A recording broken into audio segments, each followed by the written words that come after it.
swage.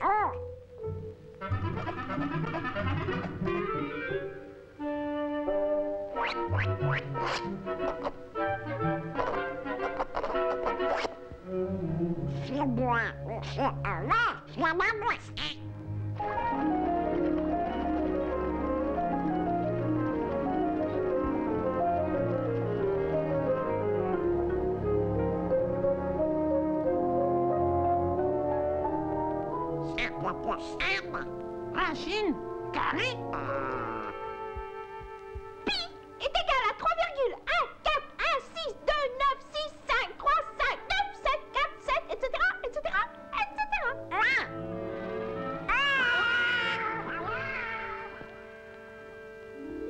Ohé, Donald! C'est moi. Où suis-je? Au pays mathémagique. Au poème à ma fête. Qu'est-ce que c'est? C'est le paradis de la grande aventure. Mais êtes-vous? Je suis un esprit. L'esprit même de l'aventure. Bon, ça va. Qu'est-ce que c'est? Je vous propose un voyage étonnant au royaume des mathématiques. La boîte? C'est pour ma grosse tête. Grosse tête. Soyons sérieux, Donald. Vous aimez la musique, n'est-ce pas? Ouais. Eh bien, sans ces grosses têtes, il n'y aurait pas de musique. Oh. Venez. Nous allons dans la Grèce antique, à l'époque de Pythagore, la plus grosse de toutes les grosses têtes. Pythagore. Oui, l'inventeur, le père des mathématiques. Et vous conviendrez que les mathématiques sont à la base de tout. Voyez plutôt. Ah, avant tout, il me faut une corde. Étirez bien fort. Faites-la vibrer. Maintenant, coupez en deux. Faites-la vibrer de nouveau. Vous voyez, c'est le même son, mais un octave plus haut. Recoupez en deux ce morceau. Puis ce morceau. Pythagore a découvert que l'octave avait une proportion harmonique de 2 à 1. Par simple fractionnement, il est arrivé à ceci.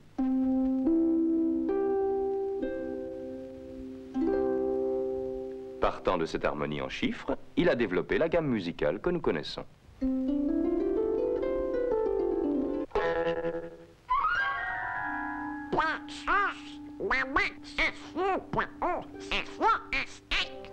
Vous pouvez imaginer à quel point Pythagore était surexcité lorsqu'il fit part de sa découverte à ses amis. Une secte de copains de grosses têtes connus sous l'épithète de pythagoriciens. Ils se réunissaient en secret pour discuter de leur découverte mathématique. Seuls les membres de la secte avaient entrée libre. Ils portaient un signe secret de reconnaissance, le pentalpha ou pentagramme. Voyons ce qui est à l'étude aujourd'hui.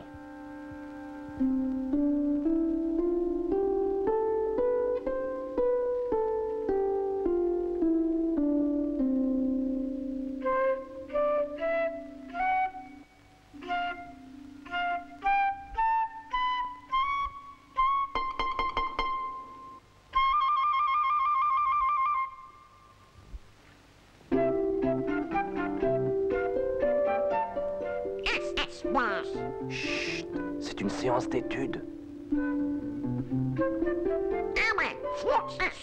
Chut.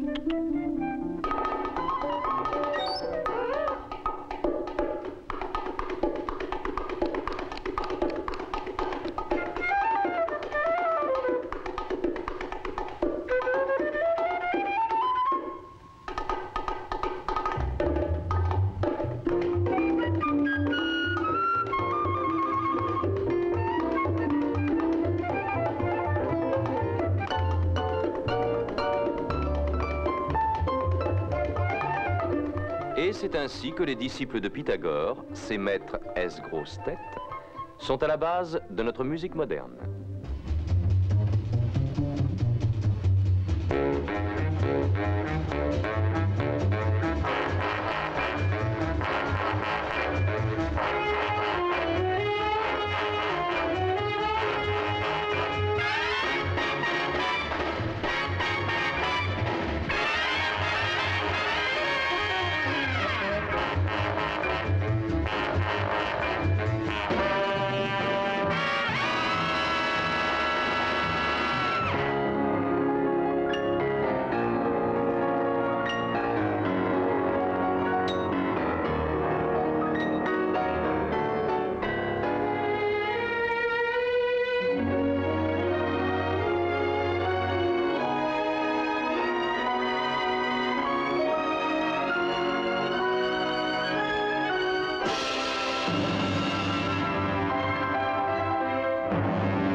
What? What?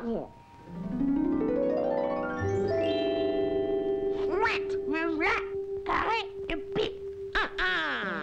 Les anciens comparaient à l'or tout ce qui leur semblait sans défaut et excellemment beau. C'est notre vieil ami Pythagore qui divulgua que le pentagramme était plein de mathémagie. Si l'on met rigoureusement bout à bout les deux lignes les plus courtes, elles deviennent égales à la troisième. Et cette ligne ou trait montre les proportions magiques du fameux nombre d'or. Les deuxième et troisième égalent la quatrième. Une fois encore, nous obtenons le nombre d'or. Mais ceci n'est qu'un commencement. Caché dans le pentagramme se trouve le secret permettant de créer un rectangle d'or que les Grecs admiraient du fait de ses merveilleuses proportions et de ses qualités magiques. L'étoile contient le rectangle d'or répété maintes fois.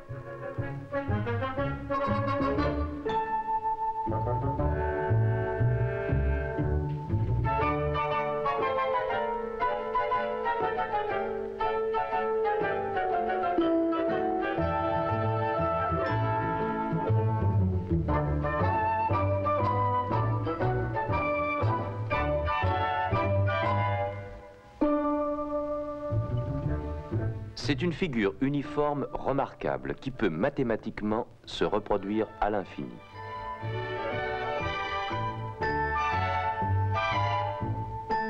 Tous ces rectangles ont exactement les mêmes proportions.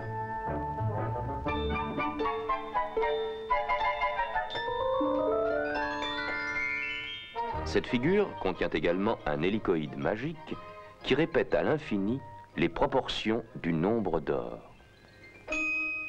Pour les Grecs, le rectangle d'or représentait une loi mathématique de beauté. Nous le trouvons dans leur architecture classique. Par exemple, le Parthénon, le plus fameux édifice de la Grèce antique, contient plusieurs rectangles d'or.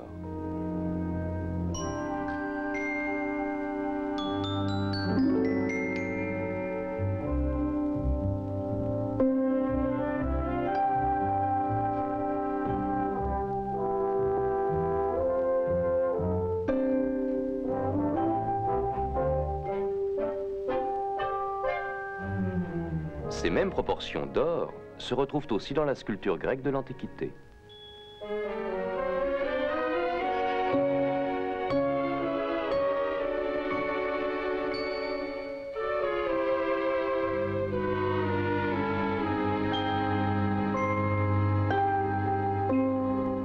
Au cours des siècles qui suivirent, le rectangle d'or fut le constant idéal de beauté proposé à toutes les formes d'architecture du monde occidental. Notre-Dame de Paris en est un exemple extraordinaire. Ce n'était pas non plus un secret pour les peintres de la Renaissance.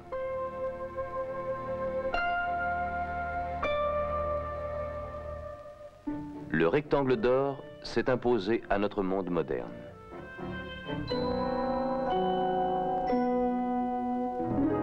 Les peintres modernes ont redécouvert la merveille de ses proportions. En fait, on trouve cette proportion idéale dans la vie même. Oh là là! Ça, c'est à moi. À moi, c'est à moi. Enfin. Allons, Donald. À moi. Non. Proportion. Pas tout à fait, non. Ah, non, je crains que non. Ah, on ne peut pas être tous mathématiquement parfaits. Pourquoi pas?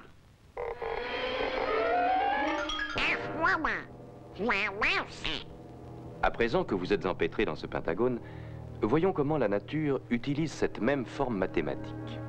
Le pétunia. Le jasmin étoilé. L'étoile de mer.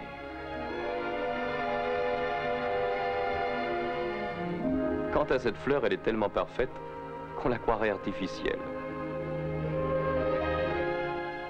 On trouve dans la nature des milliers de spécimens du type étoile, bien dignes d'être affiliés à la secte des pythagoriciens.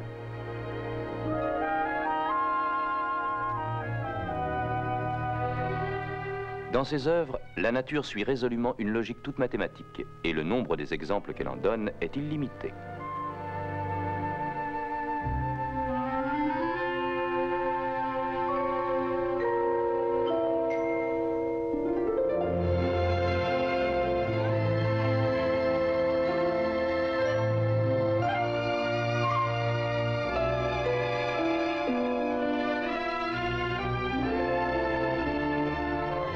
Les proportions admirables du nombre d'or sont souvent remarquables dans les hélicoïdes ou formes en colimaçon de certaines inventions de la nature.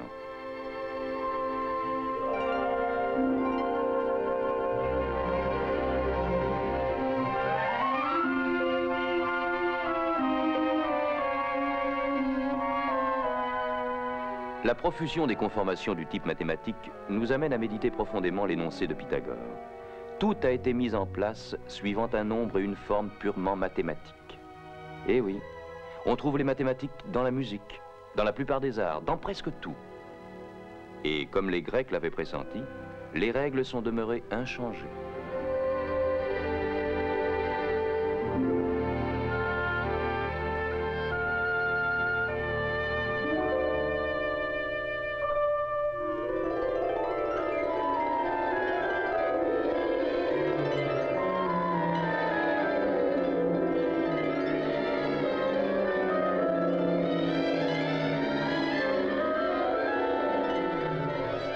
Alors, Donald, votre escapade géométrique vous a-t-elle satisfait? Oui, monsieur. Ma maître, c'est un. Je ne vous le fais pas dire. Les mathématiques sont aussi à la base de certains jeux. Ça va. Commençons par un jeu qu'on joue sur des carrés. Non, les échecs. C'est une bagarre mathématique entre deux cerveaux. Un jeu qui, depuis des siècles, fait la joie des rois comme celle des manants.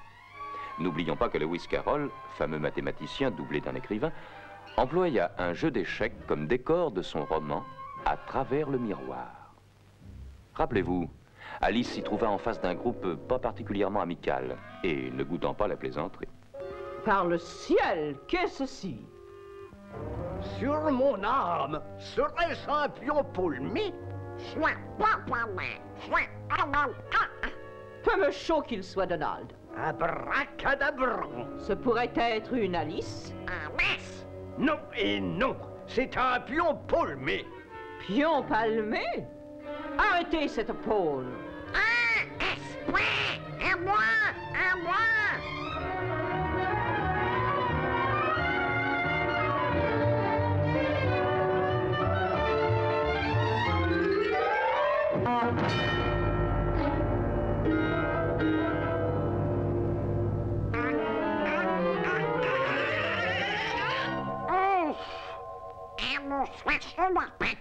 Maintenant, vous pouvez suivre le jeu sous un angle plus favorable.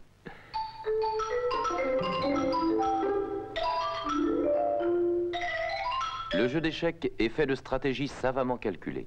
L'échiquier est géométrique, les coups sont mathématiques.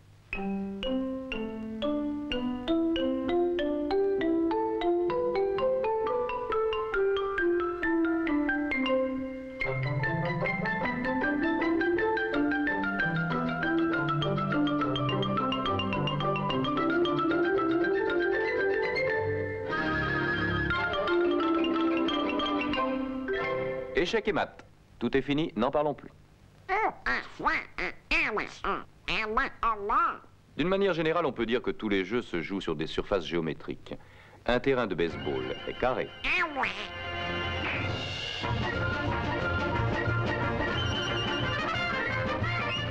Et sans mathématiques, on ne pourrait pas compter les points. Le football américain et autres est joué sur un terrain rectangulaire avec des lignes intrinsèques de démarcation. Le basketball se joue en cercle, en sphère et en rectangle.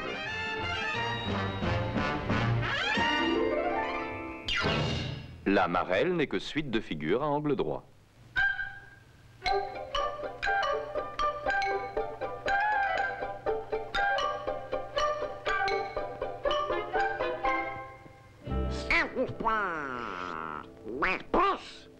Bon, à présent, il s'agit d'un jeu qui se pratique sur fond de quadrilatère parfait, pour lequel on utilise 3 sphères parfaites et un tas de petits losanges. Il s'agit du billard américain. Est-ce que par hasard vous sauriez y jouer?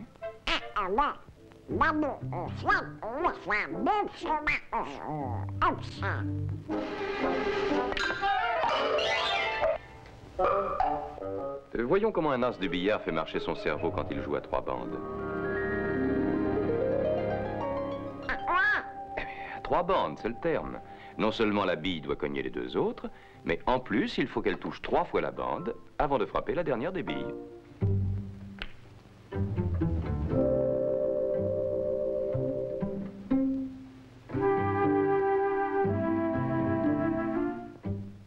Un, 2, 3.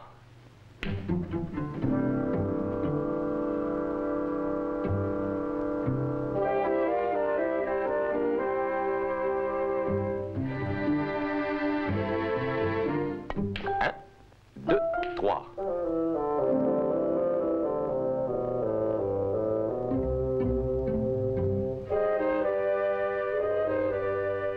Seul un expert peut réussir plusieurs coups de suite. 1, 2, 3, 4, 5, 6.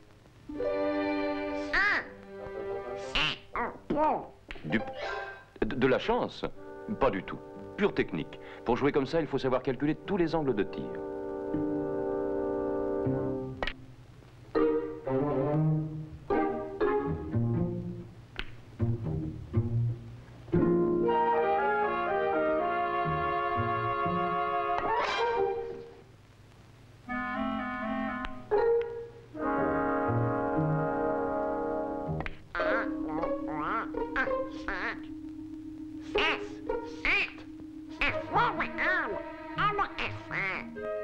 Technique, avant tout.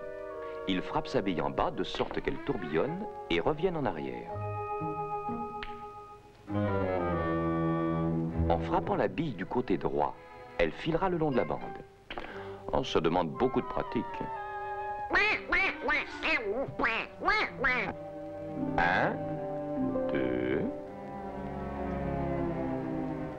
3. Et voilà. Mais si ce jeu exige une concentration et des calculs précis, notre champion calcule mûrement chacun de ses coups. Ce coup peut se jouer de 2 façons. La première repose sur un coup de chance. Mais il y a mieux à faire. Par exemple, se servir des marques sur la bande comme sorte de guide mathématique. Tout d'abord, calculer l'angle normal pour frapper les billes visées. Et comprendre que pour ce faire, sa propre bille doit rebondir au point 3. Ensuite, se préparer à donner le coup. Et il a besoin d'un chiffre de position adéquate. Cela exige une série différente de chiffres. Mais absolument pas, à condition de savoir ce qu'on fait. Vous voyez la position de queue en 4. À présent, une simple soustraction. 3 retiré de 4 reste 1. S'il tire vers la marque numéro 1, il devra réussir le coup. C'est ce qu'on appelle, pour le système carré, jouer du carreau.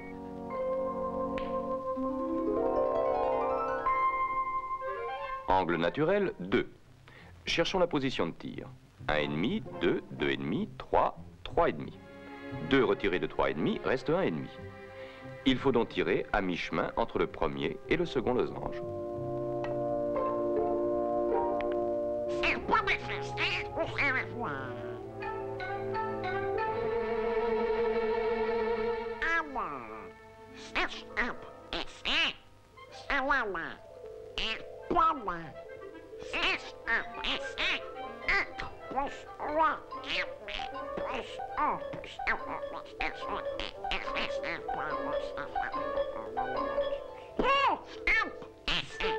Ah non, Donald, les mathématiques ne se traitent pas au pifomètre.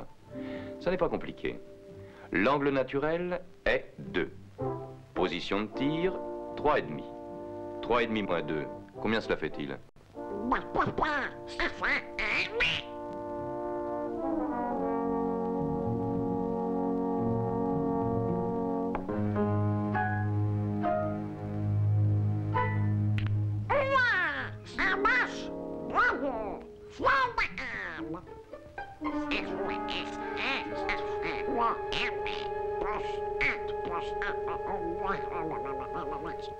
Vous vous compliquez vraiment la vie, Donald.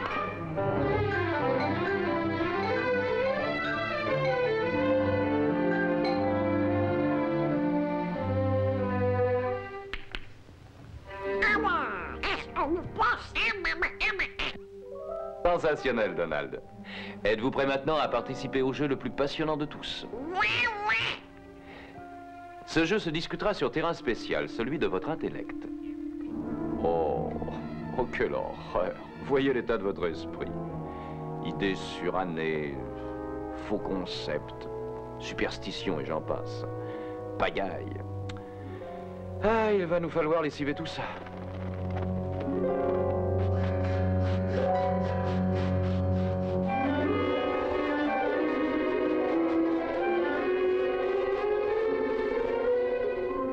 Voilà, ça prend meilleure tournure.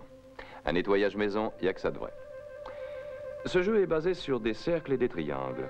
Pensez à un cercle parfait, un cercle d'or selon Pythagore. Un cercle parfait. Un cercle parfait. Parfait. Voilà. Insérez-y un triangle. Et faites tourner. Faites tourner vite. Qu'obtenez-vous? Une sphère. Ce qui se présente à l'esprit est la forme des objets. Faites sauter le sommet et...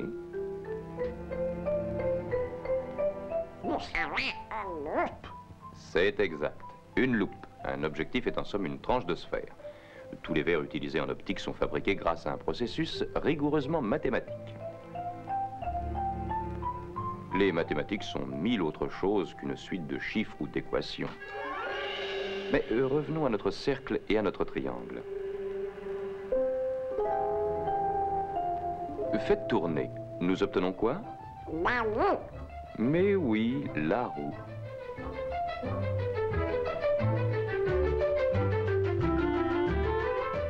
Le cercle a engendré maintes inventions de l'homme.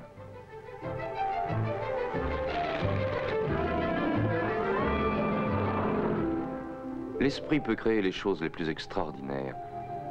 Si nous faisons tourner un triangle, tel une toupie, nous obtenons un cône. Très bien, Donald. Coupons-le.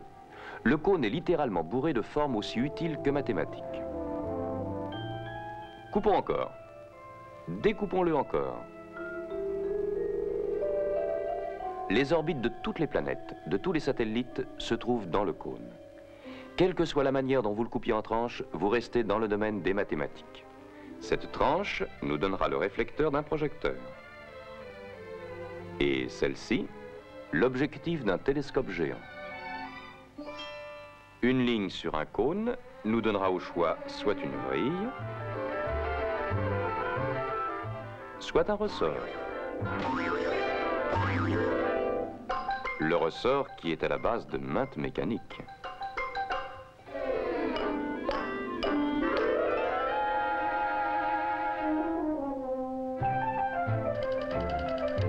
Quel numéro désirez-vous?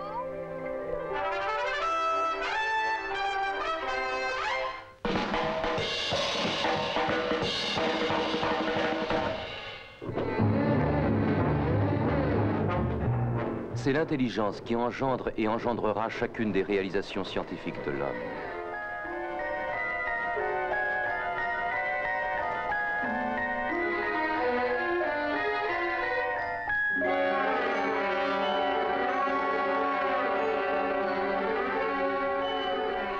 Si on la met méthodiquement à contribution, il n'est aucun problème que l'intelligence ne puisse résoudre tôt ou tard. À cette étoile, ajoutez-en une, et une autre, et encore une autre. Aucun stylet n'est assez pointu pour dessiner fidèlement ce que veut votre cerveau. Aucune feuille de papier au monde ne serait assez vaste pour recevoir l'image de tout ce que vous êtes apte à penser. Ce n'est que dans notre esprit que nous pouvons concevoir l'infini. La pensée mathématique a ouvert la porte à toutes les formes de la science.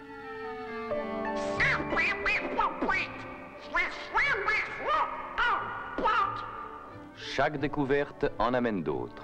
C'est une chaîne sans fin.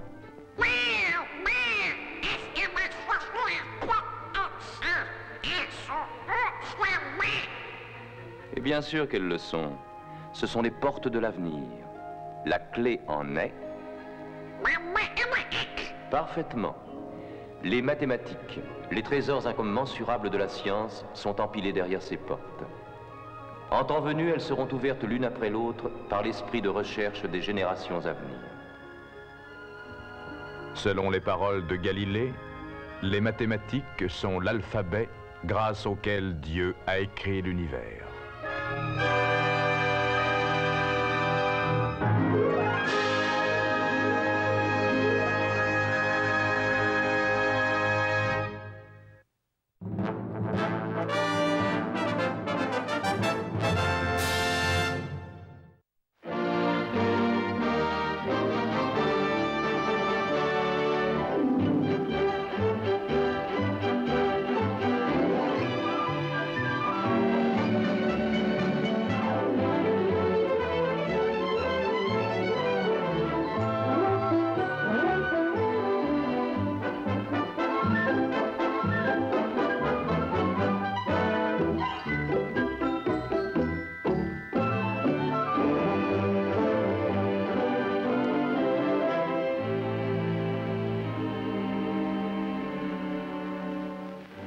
Benjamin Franklin était un homme extraordinaire qui vécut au XVIIIe siècle. Philosophe, inventeur et patriote, il était de naissance modeste et devint l'une des plus grandes figures de l'histoire des États-Unis. Dans la lutte pour l'indépendance, un mérite tout particulier revient à cet illustre. Souris. En effet, c'est à Amos la souris que revient le mérite de presque toutes les grandes choses attribuées à Benjamin Franklin. Nous en trouverons la preuve dans ses mémoires. Les biographies contenues dans ce livre s'inspirent de journaux, de manuscrits et d'archives de famille, tenus par quelques 70 générations de souris. Et l'essentiel de mes connaissances est parfaitement authentique. Amos Mouse, historien, inventeur, imprimeur et relieur. Voyez-vous, les toutes premières archives de ma famille datent de 1568. Ah, c'est cette année que Christopher Mouse et sa petite famille de 24 têtes quittèrent Devonshire pour s'installer à Londres, dans la cave d'une boulangerie de Fleet Street.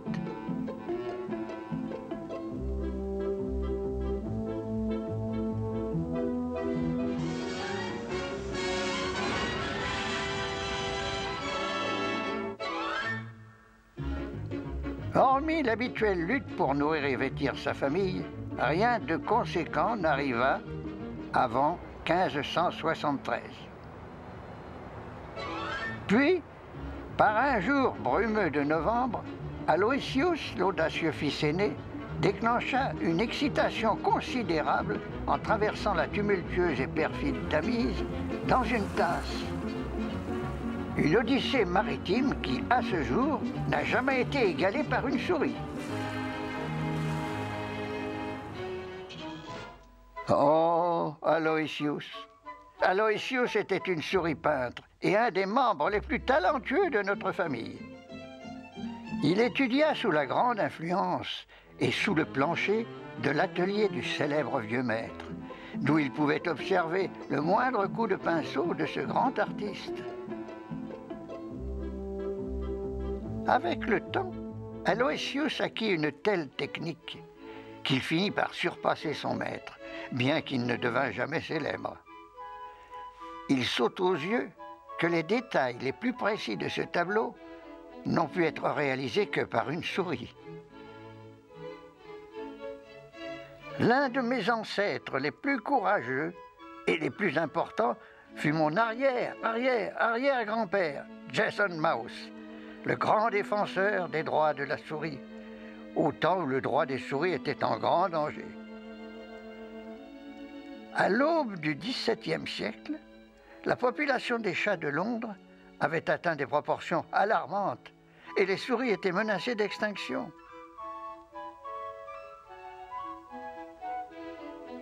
En 1620, Jason rédigea une pétition qui exigeait que les chats soient mis en cage. Celle-ci fut ignorée. Jason conduisit alors sa petite famille jusqu'au port de Southampton, caché dans un sac de courrier. Ils quittèrent l'Angleterre à bord du premier navire qu'ils trouvèrent. Jason apprit que tous les passagers, hommes et souris, voguaient sur la même galère.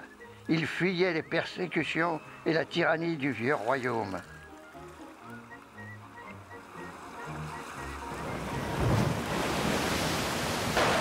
Le nom de leur navire était le Mayflower, lequel faisait route vers une nouvelle terre appelée l'Amérique. Finalement, après un voyage de 9 semaines, ils accostèrent en un lieu nommé Plymouth Lock. Et une nouvelle vie sur cette nouvelle terre commença. Enfin, ils étaient libres. Libres, ma foi. Et maintenant, voici l'histoire de ma vie. Je l'ai intitulée Ben et moi. Un titre qui, j'en suis sûr, se justifiera tout seul. Je suis né et j'ai grandi à Philadelphie, dans la vieille église de la 2e rue. Nous avions élu domicile derrière la sacristie. Il y avait 26 enfants dans la famille. Avec toutes ces bouches à nourrir, on imagine aisément notre pauvreté. Hélas, oui, aussi pauvre qu'un rat de cave. Et puisque j'étais l'aînée, j'étais bien décidée à me débrouiller toute seule dans la vie. Si je réussissais, je pourrais aider les autres. Mais de toute façon, cela ferait une souris de moins à nourrir. Nous étions en hiver, l'an 1745. C'était une époque difficile. Le chômage sévissait. Surtout pour les petites souris. Cette race que l'on écrase toujours du talon.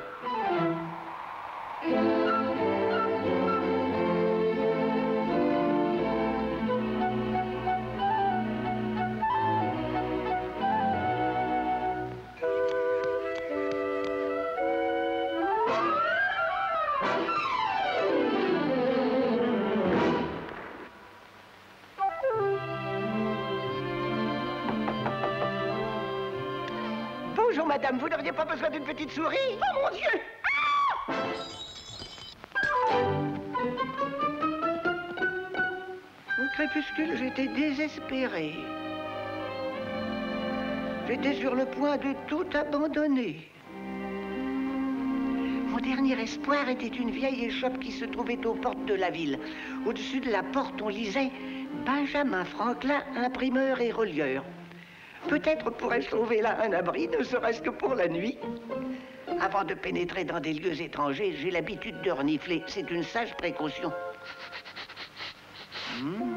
Encre d'imprimerie, papier frais, vieux livres, et pas de chat. Température aussi fraîche que celle de l'extérieur. Cette pièce était remplie d'appareils bizarres, de tuyaux et de tout un bric-à-brac. Il y avait un homme avec une bonne face toute ronde. Il écrivait à la lueur d'une chandelle. Salut, monsieur Franklin. Auriez-vous...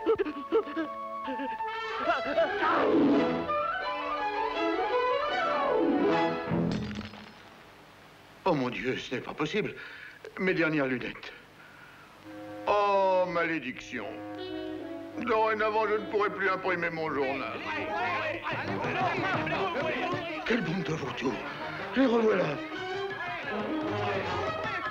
Nous savons que vous êtes là. Payez-nous, quittez ces lieux. Nous voulons être payés. Nous vous donnons 24 heures, pas plus. Nous saisirons vos meubles. Allons, et tout votre matériel. Nous ferons vendre tout. C'est le dernier avertissement, Franklin. Rappelez-vous, 24 heures. Allons, montrez-vous, monsieur Franklin. Ils sont loin. Ils ont dit 24 heures. Ah, tout est fichu. Oh, mais n'abandonnez pas. Rien n'est vendu, tout est encore là. Et, monsieur Franklin. Appelle-moi Ben. Ben seulement. Et qu'est-ce qui t'amène ici? Comment t'appelles-tu, toi? Moi, je m'appelle Amos, une des souris de la petite église de la 2e rue.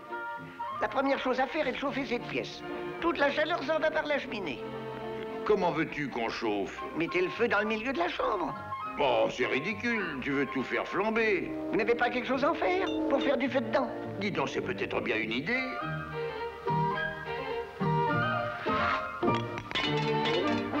Réparer les lunettes de Ben, ce n'était pas commode.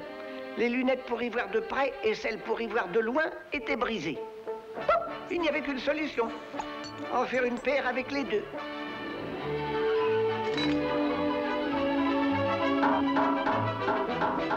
Voyons un peu. Est-ce qu'on pourrait... peut-être bien.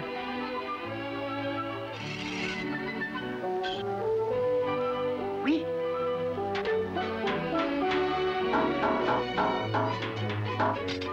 Nous y voilà.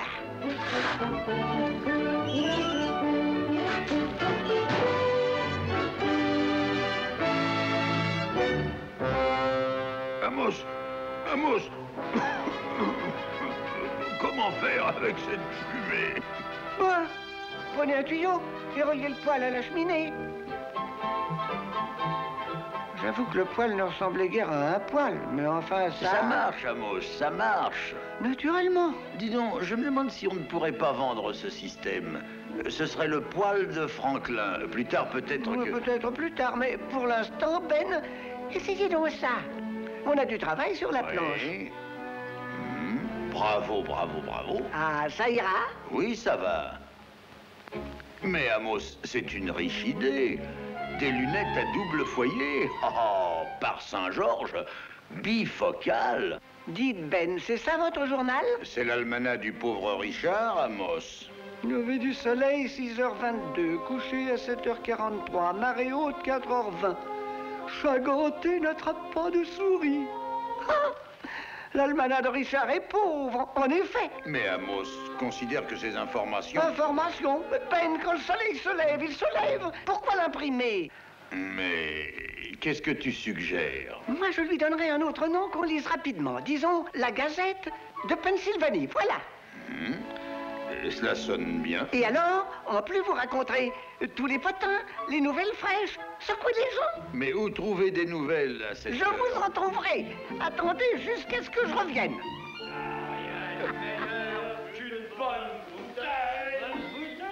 Ça, quel est celui qui m'irait? Le veilleur de nuit. Affreux. Sans doute. Et a-t-on pensé au juge? Quoi? Un peu d'argent lui a cloué le bec. Bon, alors il n'y a plus qu'à remplir nos poches, Jonathan.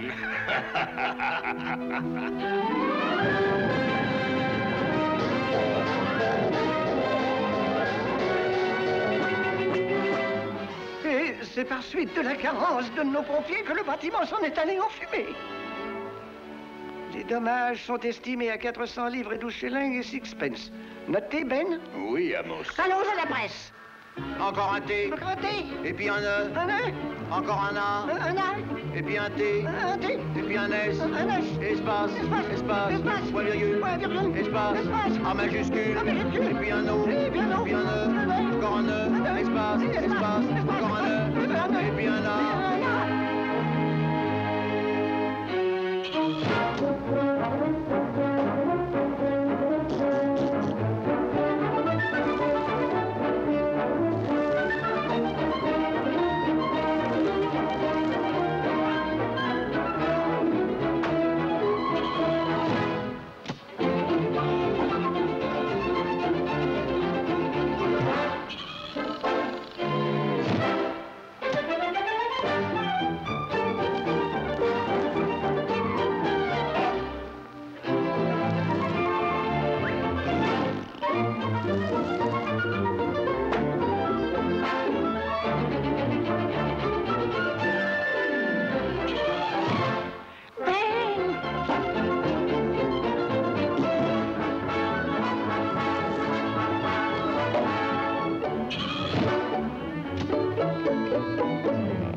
Ce Franklin est rudement bien informé, Tony. Je te crois. Tiens, vois ça. La boulangère a eu des triplettes. D'où le sait-il? Tu as lu ça? Les impôts seront augmentés. J'ai vu cet incendie la nuit dernière. Il y a tout dans cette gazette. Formidable. Vous avez lu la feuille de Franklin? Oui, la Gazette de Pennsylvanie. Oui, la Gazette de Pennsylvanie. Et le soir, à Philadelphie, tout le monde lisait la Gazette. Eh bien, Amos, c'est un grand succès. Quelle journée! Quelle journée! Oui, Ben. Quelle journée! Je pourrai payer mes créanciers et toi, tu auras du fromage. Fromage? Bonne nuit, Ben. Bonne nuit, Amos. Partout où Ben paraissait en public, il me cachait sous son chapeau. Il y avait une petite porte sur le devant. Ainsi, je pouvais me tenir sur le bord. De là, j'étais en mesure de tout observer et de donner mes conseils sans être vu. Eh, dites, n'est-ce pas le jeune Franklin? Mais oui. Bonjour, Ben. Bonjour, monsieur... Gouverneur Kidd et Dr. Palmer. Gouverneur Kidd, Dr. Palmer. Je lis votre nouveau journal, mon garçon. Je vous félicite. Beau travail. Continuez sur cette voie, Ben. Merci, Excellence. Je ferai de mon mieux. Merci, Excellence. Je ferai de mon mieux. Brillant, ce garçon. Oui, en effet, oui. Et très futé. Il est au courant de tout. Réfléchissez. Le gouverneur vous a parlé. Vous voyez, Ben, les gens commencent à se réveiller et à vous écouter. Oui. Ouh, nous commençons à faire du chemin. Rien ne peut plus nous arrêter. Oh! Le réverbère! Arrêtez! Ah, mon révérend père. Oh! Oh là, mon Dieu! Qu'est-ce que j'ai fait? Amos! Amos! Amos! Les années s'écoulaient, la réputation de Ben grandissait. Il nous parvenait des lettres de toutes les colonies. Demande d'argent, demande de renseignements pour des inventions, de conseils pour le travail et même pour les chagrins d'amour. Je passais mon temps à répondre à ces lettres. Cependant, Ben poursuivait ses expériences. Oh, oh, oh, oh, oh, oh, oh, oh, Amos, si tu avais pu te voir. Oh, oh, oh, oh, oh, oh. C'est ça qui était drôle. Oh, mais, Amos, où vas-tu? Je vous quitte. Tu me quittes? Oh, Amos, allons, tu devrais comprendre une blague. Une blague? Vous appelez ça une blague? Oh, Amos, je ne recommencerai plus. Je t'en donne ma parole. Soit. Les blagues, c'est fini. Promis? Je te le promets. C'est peu de temps après ça que Ben construisit son cerf-volant. Sur la charpente de ce grand cerf-volant, il plaça une petite boîte. Il avait dans l'idée de faire de moi le premier reporter volant.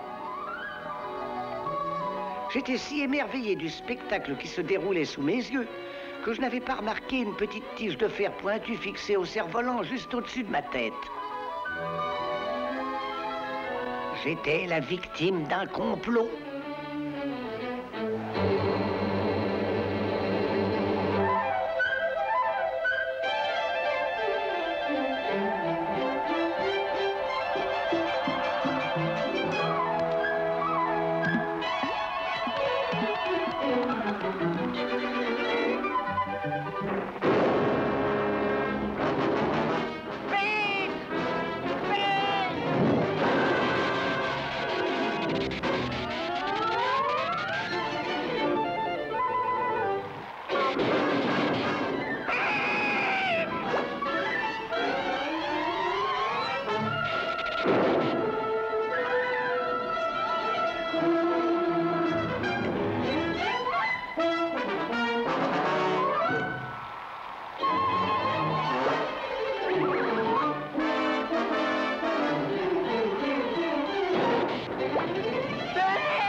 Amos, parle-moi. Était-ce de l'électricité? Si c'était de l'électricité. Et comment que c'en était? Au revoir. Adieu, adieu pour toujours. Voyons, Amos, attends. Amos, Amos.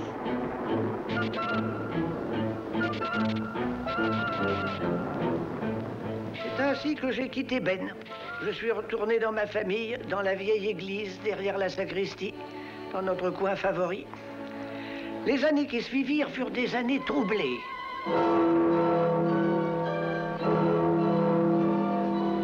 Des rumeurs de révolte et de violence nous parvenaient. On parlait haut contre les impôts du timbre et contre d'autres abus royaux. Qu'en dites-vous, messieurs? Allons-nous nous laisser faire? Non, pas d'autres impôts ou nous protesterons!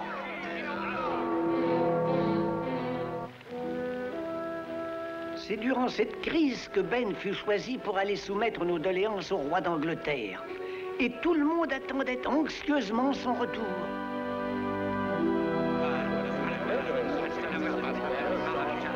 Que s'est-il passé, Ben? Qu'a-t-il dit? Et pour les impôts, Vous le lui avez dit, Ben? Qu'a répondu le roi? Qu'a-t-il dit? Messieurs, Je crains que ma mission n'ait été un fiasco. Le roi n'est pas raisonnable. Il n'a rien voulu entendre. C'est bien. Alors nous lutterons pour notre indépendance. Nous allons faire la guerre. Il a raison. La guerre? Mais voyons, messieurs, on peut sans doute trouver autre chose. Mais quelle autre solution? Ah oui, quelle autre? Non, nous allons nous battre. Oui, mais si nous perdons, on nous pendra tous. Que faire, Ben? Oui, que faut-il faire? Si seulement je le savais. Si seulement je le savais. Pauvre Ben, j'étais si tourmenté, il me faisait tant de peine. C'était une lourde responsabilité. Je pouvais l'aider, j'en étais persuadé. Mais non, je ne reviendrai pas. On a beau être souris, on a sa fierté. Par une nuit d'été en 1776, je fus réveillé par une voix qui m'appelait par mon nom. Amos! Amos! Amos! Voyons qui peut venir à cette heure. Amos! Oui, voilà, voilà. Ben? Amos. Alors? Qu'est-ce que vous voulez? Voilà.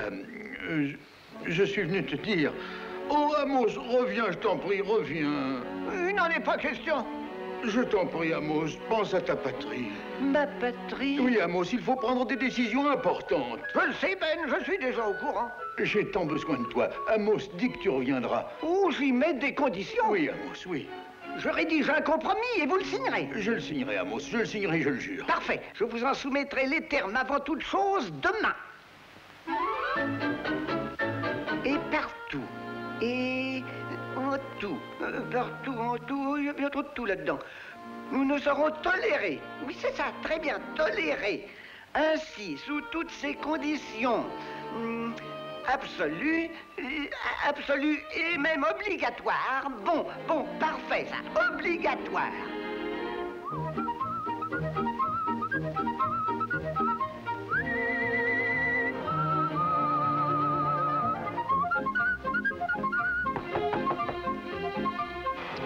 Salut, Ben. Entre donc, Amos, entre. Donne-moi ton chapeau, ton manteau. Quel beau temps, hein? Alors, un peu de thé, et nous reviendrons ensuite à ce qui me préoccupe. Si vous voulez bien, Ben, d'abord signer ça. Mais bien sûr, bien sûr. Ah, mais ça ne te fait rien que je le lise? Si vous voulez. Ah, Ben, vous êtes là? C'est Tom Jefferson. Ben! Entrez, mais entrez donc! Ben, il faut que vous m'aidiez. Sans doute, mais... Je me suis torturé la cervelle, je travaille jour et nuit, mais sans résultat, je suis en panne. Mais je croyais que tout était fini déjà. C'est fini, en effet, Ben. Mais il y a le début qui ne vaut pas grand-chose encore. Écoutez ça, mon cher. Le jour est arrivé où nous, qui sommes le peuple de ces colonies... Oui. Non, ce n'est pas suffisant.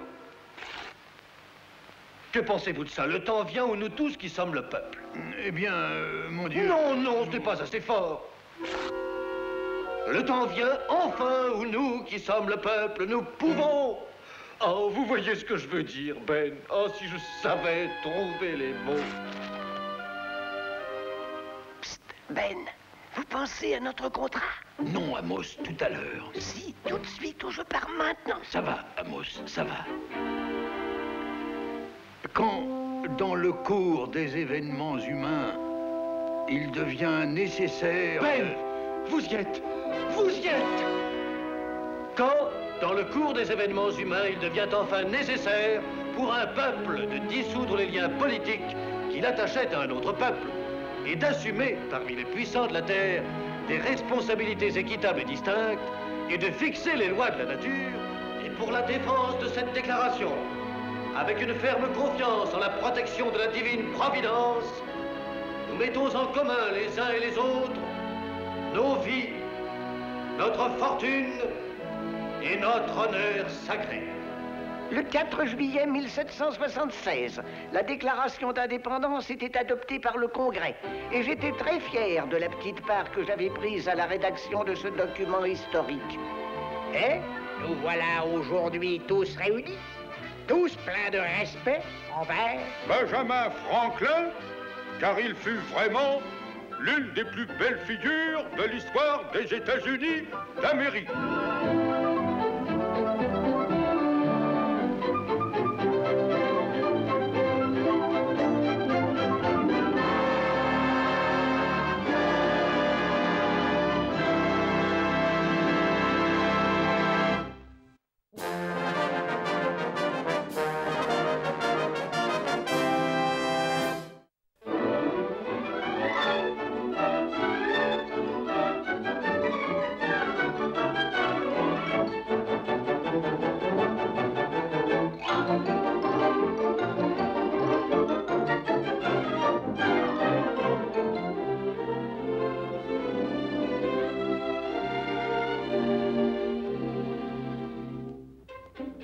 Musée des merveilles contemporaines. Ouais. Oh, je vais gagner.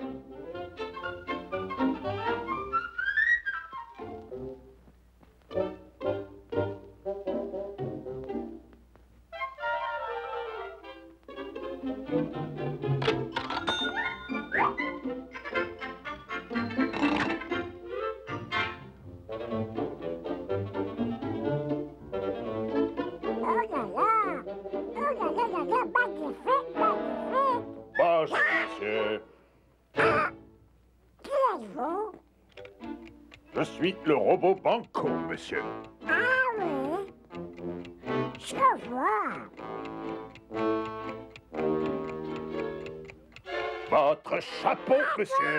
Oh, mon chapeau. Votre chapeau, monsieur. Ah, ça alors? Merci, monsieur. Un poste de robot. C'est ça de papier ici. Ah, cachot.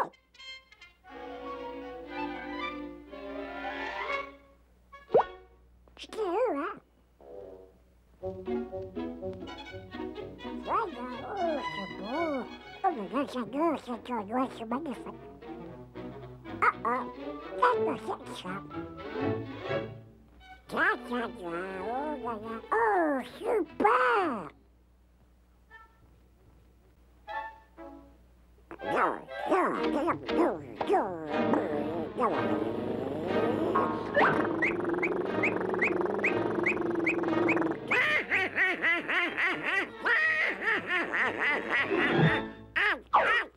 Ça, c'est pas quoi de tout du ça. Votre chapeau, monsieur. Oh, regarde-toi. Flash de Gitardum.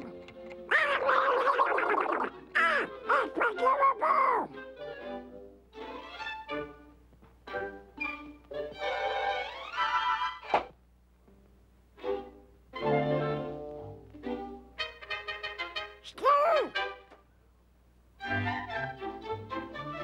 Ah, belle machine. Magnifique. Ah, regarde ça. Ah, ne pas toucher. Oh, à gauche.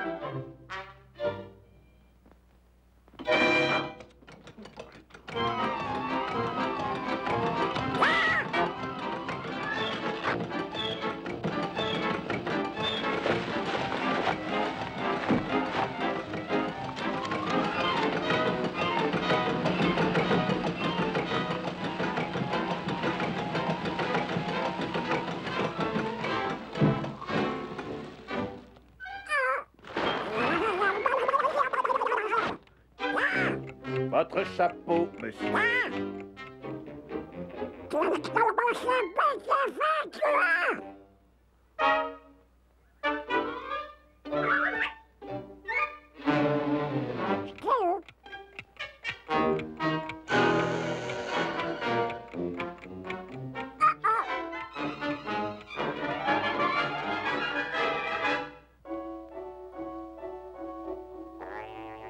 Robot nourrice.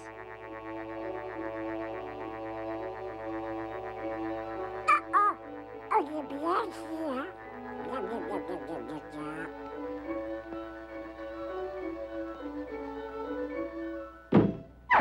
Ferme tes grands yeux, mon doux bébé, fais de vos rêves mon préféré. Dans le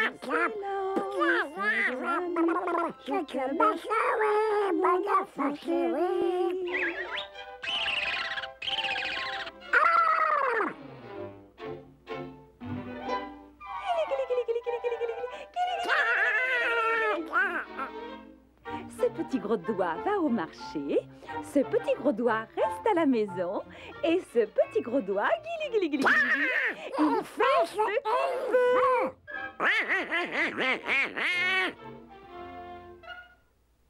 Maman, je veux mon petit Oh, gros bébé a faim. Tiens. Oh non, bébé, reste là. Non, ça suffit, je ne suis pas bébé, je suis sûr.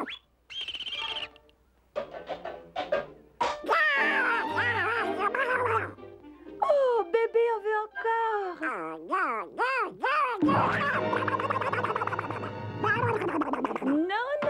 Non. Maman doit d'abord te faire les petites fesses toutes roses et parfumées comme un beau bébé tout propre.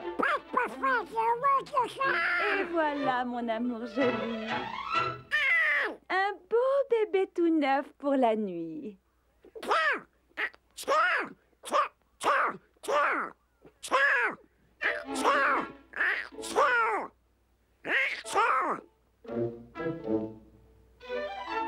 Je passe la journée, ma mère.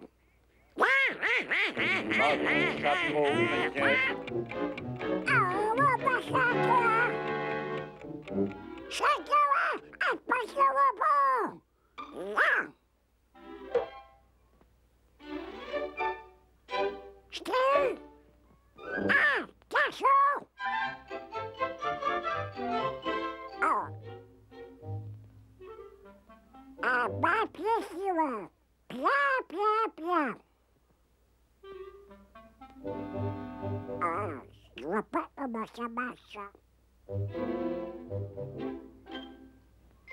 Mettre une pièce. Oh, chouette!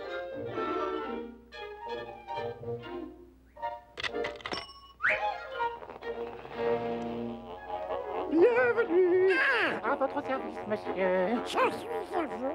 Pardon. Vous êtes prêts? Out! Tout ira bien, vous verrez. Excusez-moi, mais vous ai-je déjà vu auparavant? Je n'oublie jamais un visage. D'abord, j'égalise un peu les bouts, ça les rafraîchira.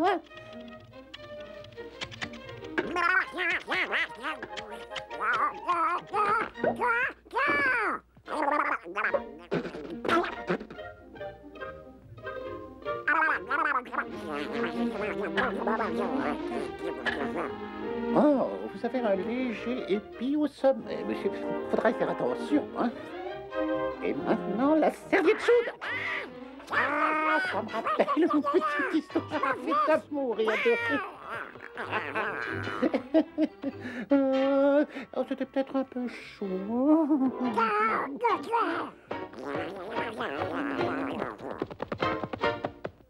Je pense qu'une oreille au milieu sera d'un goût exquis pour une personne de votre classe, monsieur. Vous avez une telle personnalité. Terriblement gentleman. Et voilà, monsieur. Admirez, on dirait. Oh, vous êtes un homme neuf. Oh, voulez-vous vous donner la peine de...